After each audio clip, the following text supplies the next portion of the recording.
이런 내용들을 우리가 쭉 보고 있는 사이에 김건희 특검에서 나온 이야기, 저는 이거 되게 재밌던데요. 그 우리 세강자라고 해 있고 1차 도이치모터 주가 조작 당시의 주포 이준수 씨 이름까지 다 공개가 된 상황이니까 과거에 검찰에서 도이치모터스 주가 조작 관련된 수사를 받을 때, 조사를 받을 때는 김건희 씨가 주가 조작을 몰랐을 것이다 라고 얘기를 해서 당시 무혐의 처분받는데 이게 굉장히 큰 역할을 했다 그래요.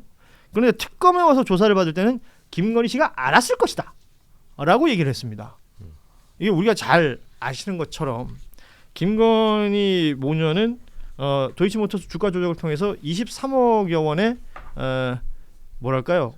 수입 창출을 당했죠. 우리가 지금까지 알고 있는 것은. 그렇죠. 예.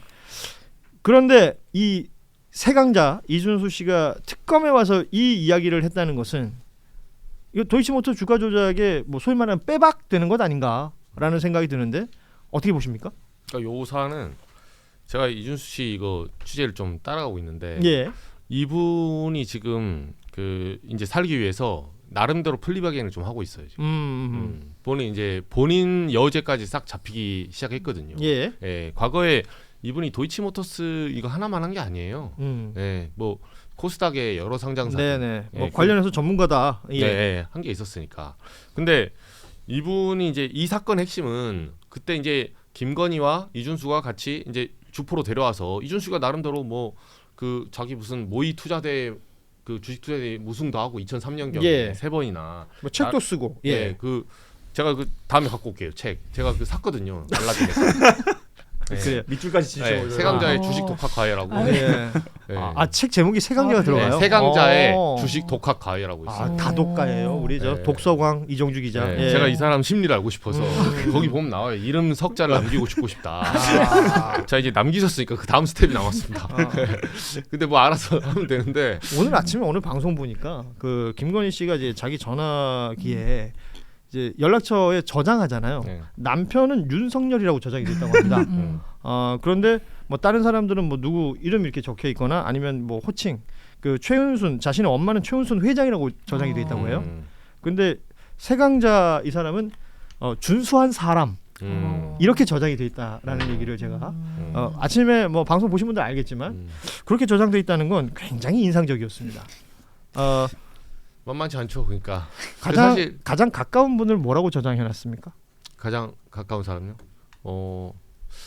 가장 가까운 사람 와이프 같은데 네, 마나님 뭐 이런 마나님. 네. 우리 정구승 변호사는 저는 애칭으로 저장했습니다. 애칭이 뭐예요? 가장 웃쟁이라고. 가장 웃긴. 우리가 못 알아듣는 얘기는 할 필요가 없고. 네. 우리 최정 국장은 저 그냥 남편 드라이하네요. 남의 편 뭐 이렇게 얘기하는 거 아니에요? 바로 하고 예. 좋습니다.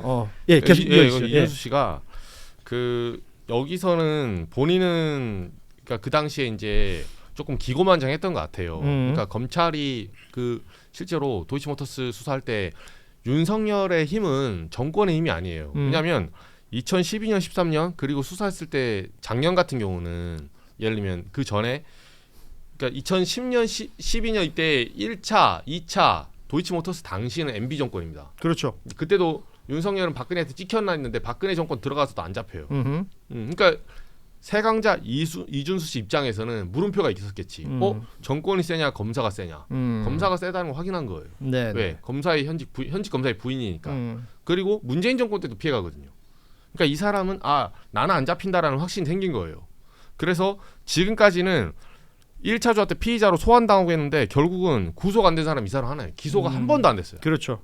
검찰 단계에서 경찰이 아무리 올려도 기소에서는 킬해버려요. 네. 사실상 검찰이 갖고 있는 불기소 권한을 이준수 씨에게는 거의 제가 볼 때 풀로 쓴 거죠. 그러다 보니까 본인도 그걸 인식하고 있었는데 네. 특검이 들어오면서 지난번에 작년만 해도 안 그랬는데 특검이 들어오면서 이제는 플리바겐이 그 개정 조항이 있거든요. 예. 그럼 살리면 불어야 돼요. 그리고 그 이제 주포인 이정필 씨와 관계 있을 때 그 관계로 보면 본인은 이 정도에서 현재 도이치모터스는 김건희 유죄가 나왔거든요. 이미. 네네. 예, 이 마당에 만약에 이준수 씨가 여기서 부인하면서 같이 가잖아요. 이 같은 형량 맞게 돼요. 이제. 예, 그러니까 이 사람 빠져나올 수밖에 없다. 지금 빠져나오기 위해서. 그러니까 본인이 알고 있는 내용을 이제 진술하고 자신의 혐의를 낮추는 그렇죠. 지금 그 작전을 쓰고 있는 것이다. 이게 자기한테 우호적인 수사기관만 겪었던 사람이 그 수사기관에 대해 오해하는 경우가 많습니다. 그때 얼마나 우호적이었는지 보면 그 음주운전 적발됐을 때 내가 아는 사람이 반부에서 무혐의를 받아서 기분이 좋아서 술을 마셨어.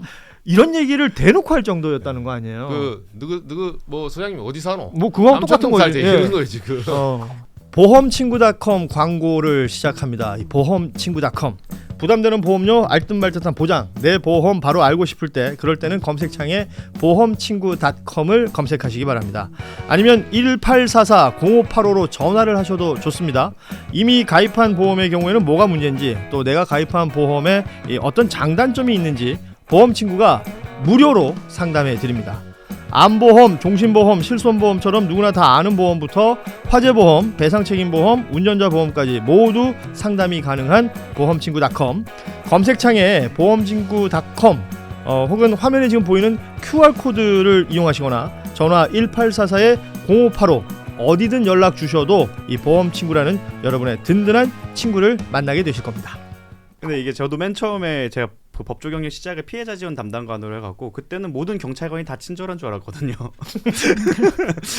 딱 반대 변호인 입장돼 보니까 아 이게 아니구나처럼 이준수 씨도 지금까지는 우호적인 수사기관을 만나다가 처음으로 각잡고 조사하려고 들어오는 수사기관을 만났을 거예요. 바로 생각이 바뀌게 됩니다. 그래서 이 부분은 시간이 좀 있다고 한다면 좀 밝혀질 것이고 저는 관전 포인트가 만약에 동일한 수법으로 계속 범행을 저질러 왔다면 우리가 공소시효가 지났다고 해서 지금은 기소하지 못했던 1차까지도 엮을 가능성이 생기고 그렇게 된다고 하면은 이 피해금이 그러니까 사기 편취금이 더 늘어나갖고 형량 극간이 달라질 수도 있습니다. 예. 그래서 이 부분이 관전 포인트가 아닐까 생각합니다. 그렇군요.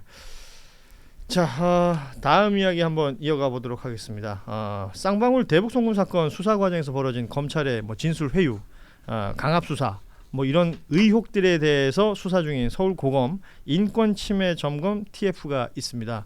이 TF에서 방용철 전 쌍방울 부회장, 또 박아무개라고 하는 쌍방울 그룹의 전 이사, 그리고 안부수 전 아태평화교류협회장 이 3명에 대해서 구속영장을 청구한다라고 지금 알려졌습니다. 이 영장 심사도 이 서울중앙지법이기 때문에 그러니까 남세진 부장판사가 10일에 진행을 한다고 하는데 이제 안부수 회장에 대해서 이제 좀 주목할 필요가 있는 것이죠.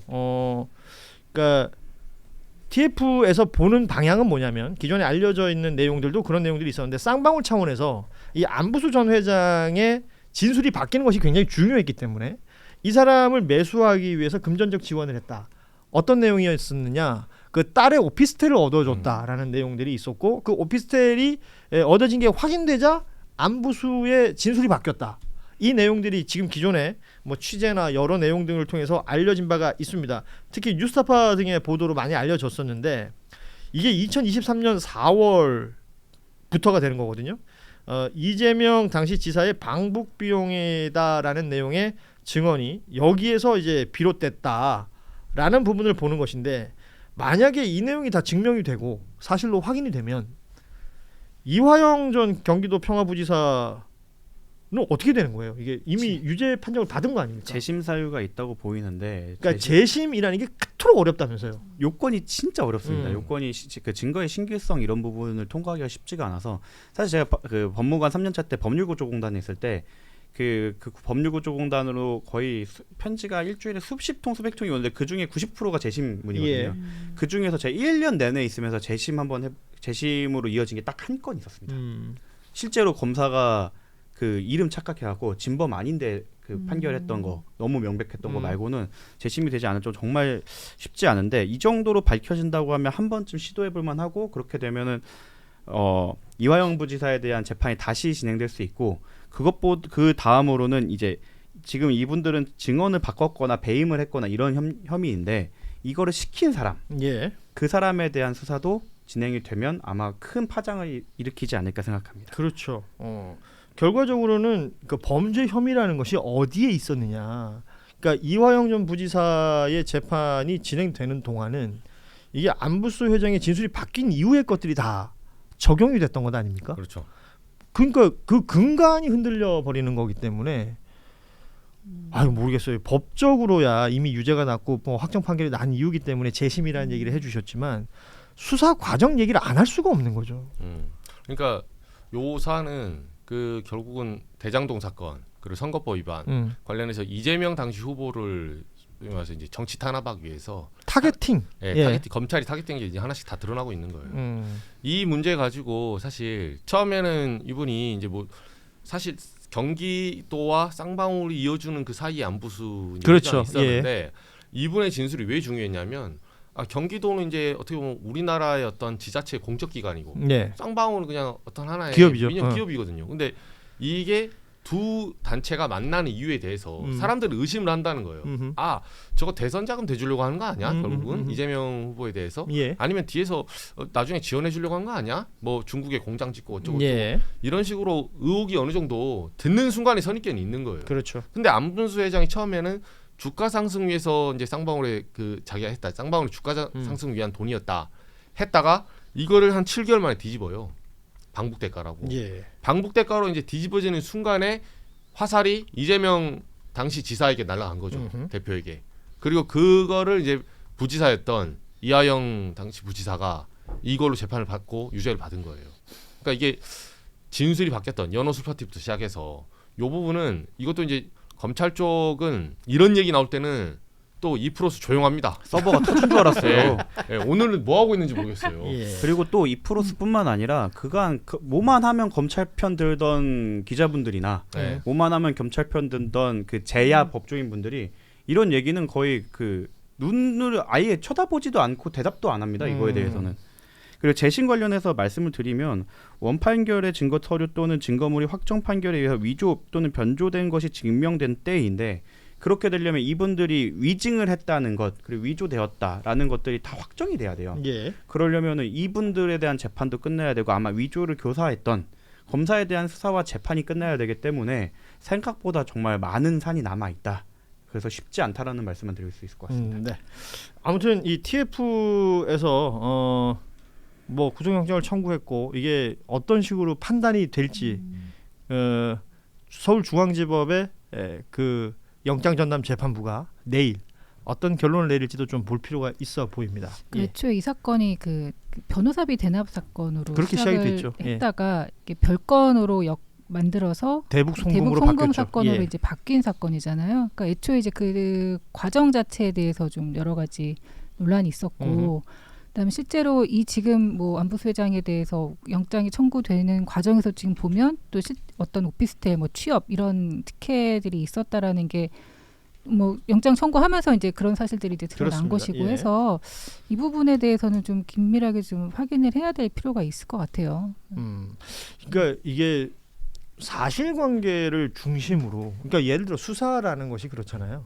어떤 일이 있었는지 그게 밝혀지고 거기에 위법성이 있다면 그 부분이 사실은 중요한 것일 텐데 그게 아니라 결론을 정해놓고 누군가를 구속시키거나 누군가를 유죄로 만들어야 되겠다는 결론을 정해놓고 그쪽 방향으로 맞춰간다면 벌어지는 사실 중에 해석이 안 되는 지점들이 있잖아요. 그러니까 말하자면 지금 안부수 회장 같은 경우에는 그전에는 쌍방울의 이 돈이 그냥 말 그대로 주식 투자용이다 라고 얘기했던 사람이 그 딸에게 오피스텔이 제공되는 그 타이밍에 진술이 탁 바뀐단 말이에요. 그러니까 이런 부분들에 대한 이야기입니다.